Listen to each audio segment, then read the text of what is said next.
बाजार में खुला है ओसवाल पंप्स का आईपीओ और इस आईपीओ में हमारी राय एकदम साफ है, अवॉइड। इस आईपीओ में पैसा न लगाएं। क्यों?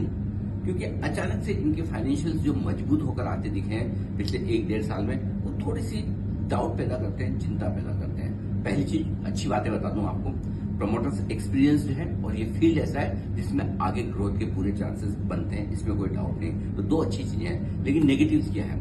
अचानक से रेवेन्यू और प्रॉफिट दोनों कंपनी का तेजी से बढ़ रहा है। 20 साल से ज्यादा पुरानी कंपनी है और 20 साल में कोई खास ग्रोथ दिखी नहीं, लेकिन पिछले 7% की ग्रोथ, 5% की ग्रोथ पहले चली थी और पिछले 2 सालों में 90% की ग्रोथ रेवेन्यू में आपको दिख रही है। अचानक से मार्जिन 5% थे 2 साल पहले, वो बढ़कर 20% पर आ गए।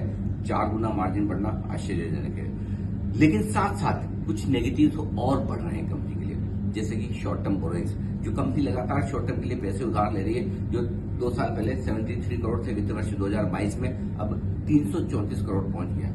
एक और बड़ी चिंता की बात है कैश फ्लो।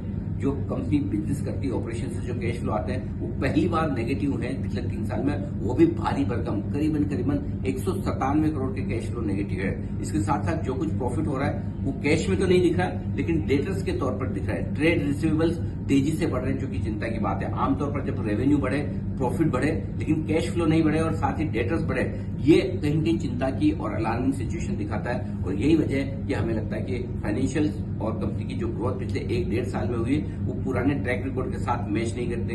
कई बार कहते हैं कि आईपीओ आने के पहले कंपनियां ज्यादा अच्छे तरीके से तैयार होकर उतरती बाजार में, वैसा मामला नजर आता है। दूसरी एक और चीज है, जो बिजनेस इनका है वो गवर्नमेंट ऑर्डर्स और गवर्नमेंट की पॉलिसीज पर काफी डिपेंडेंट है।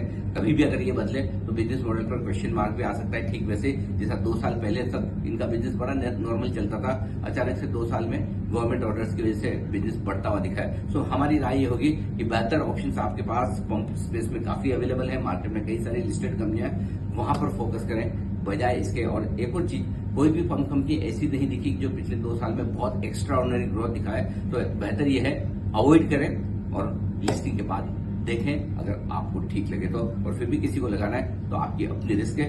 आप अपने विचार मुझे लिख भेजिए, क्या आप भी ओसवाल पंप के आईपीओ में पैसा लगाएंगे या करेंगे अवॉइड।